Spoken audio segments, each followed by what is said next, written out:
semuanya, kembali lagi di podcast Kelompok 5, tempat di mana kita bahas topik-topik keuangan dan investasi dengan santai. Saya Yunin, dan hari ini kita akan ngobrol seru tentang investasi ekuitas. Nah, buat kalian yang bingung dan penasaran, kita bakal kupas tuntas bareng teman saya Raffi. Hai Raffi. Hai Yunin. Iya nih, jadi kita akan bahas mulai dari konsep sampai contoh pencatatannya. Jadi siap-siap ya kalian semua yang menonton ini. Oke, kita mulai dari yang paling dasar dulu. Investasi ekuitas adalah investasi yang memberikan kamu hak kepemilikan atas suatu perusahaan atau entitas. Contohnya kayak kita beli saham dari perusahaan lain. Nah, pengukurannya kita bisa menggunakan dua metode. Yang pertama, fair value method, yang kedua, ekuitas method. Penggunaan metode ini dipengaruhi oleh persentase kepemilikan atas suatu saham yang kamu miliki. Betul banget. Jadi presentasi kepemilikan saham itu dibagi menjadi 3 kategori dasar. Yang pertama itu ada kurang dari 20%, yang kedua ada 20% sampai 50%, dan yang terakhir ada yang di atas 50%. Nah, masing-masing kategori ini punya metode penilaian yang berbeda-beda juga. Oke, kita bahas yang pertama dulu. Nah, kalau kita punya saham kepemilikan kurang dari 20%, kita dianggap tidak memiliki pengaruh signifikan terhadap perusahaan tersebut. Nah, jadi metode yang digunakan adalah fair value method. Nah, tapi di sini ada subkategori lagi. Yang pertama ada trading, di mana sahamnya itu niatnya emang untuk diperjualbelikan, dan ini ketika ada keuntungan itu melewati laporan laba rugi. Nah, untuk penjelasan dan pencatatannya dapat kita simak dari ilustrasi berikut ini. Pada 3 November 2019, Republic Corporation berinvestasi di 3 perusahaan, yaitu Burberry, Nestle, dan Regis Palm dengan cost yang sudah tertera. Maka saat pembelian saham di 3 perusahaan tersebut, Republic Corporation mencatat investasi ekuitas di debit dan cash di kredit sebesar harga perolehan, yaitu 718.550. Nah, kemudian di tanggal 6 Desember, perusahaan menerima dividen dari Nestle senilai 4.200.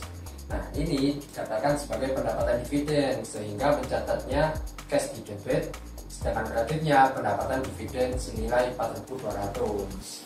Berikutnya, di 31 Desember 2019, karena di akhir periode, karena kita menggunakan fair value method, maka kita harus menggunakan nilai wajarnya yang nanti akan kita bandingkan dengan nilai buku, kemudian kita akan mengakui laba ruginya.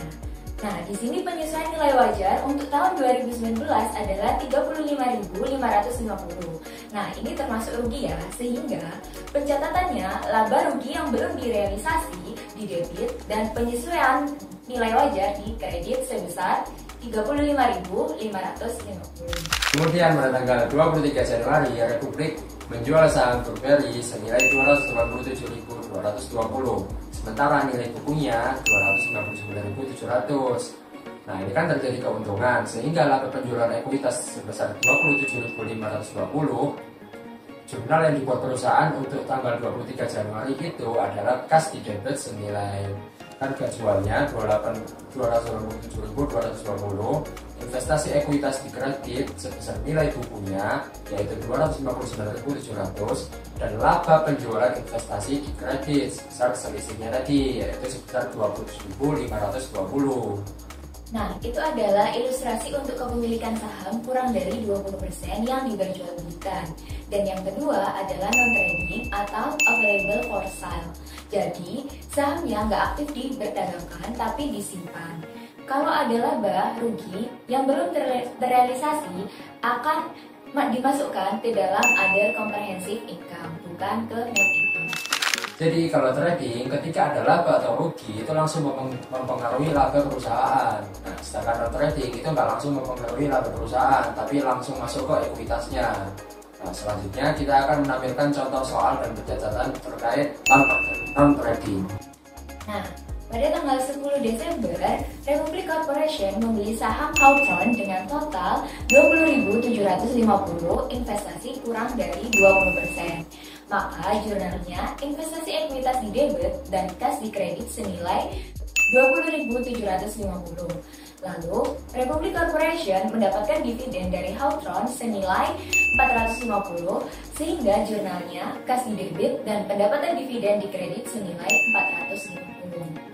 Kemudian pada tanggal 31 Desember, ternyata nilai wajar investasi di Outfund Company itu bernilai 24.000 lebih tinggi dari nilai buku, sehingga terjadi laba yang belum direalisasi senilai 3.250. Dikarenakan ini tahun pertama investasi dimiliki, maka akun penyesuaian nilai wajar efek sebelumnya masih 0 dan penyesuaian nilai wajar senilai 3.250, sehingga jumlahnya investasi ekuitas di debit dan laba rugi yang masih belum direalisasi di kredit senilai 3.250.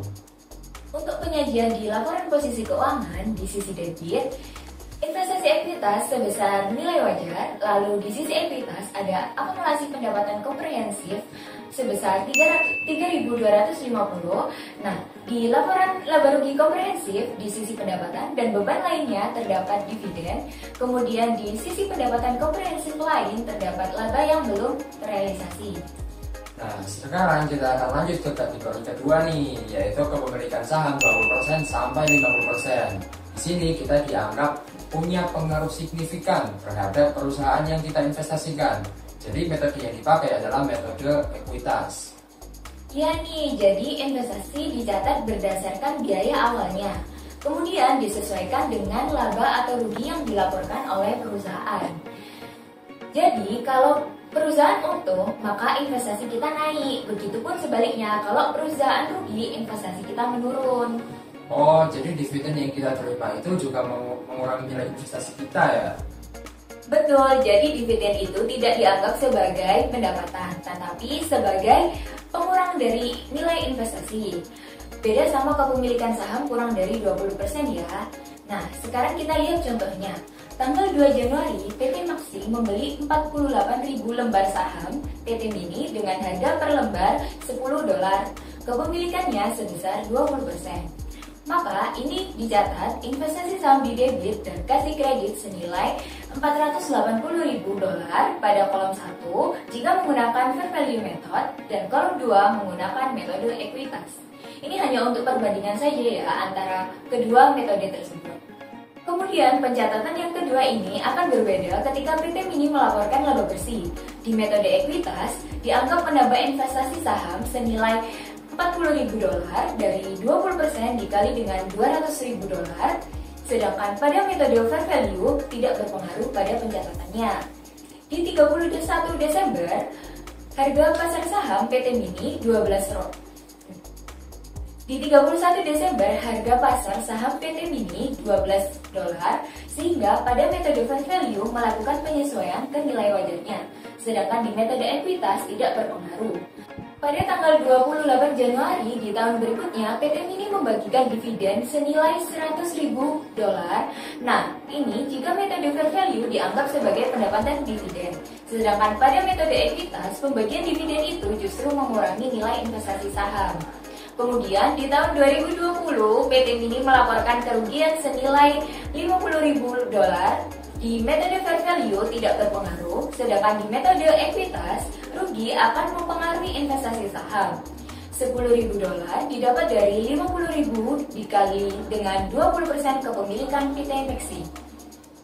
Berikutnya, di 31 Desember 2020, harga pasar saham PT Mini senilai $11, sehingga pada metode ekuitas, Berikutnya, di 31 Desember 2020, harga pasar saham PT Mini senilai $11, sehingga pada metode fair value harus dilakukan penyesuaian.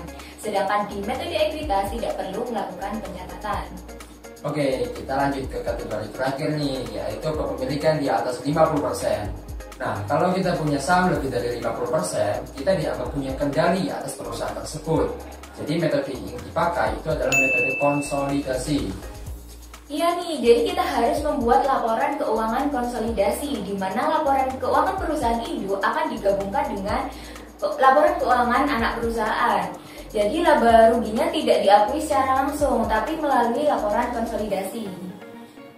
Jadi kalau kita punya kendali, kita nggak bisa asal catat laba rugi ya. harus melalui proses konsolidasi dulu.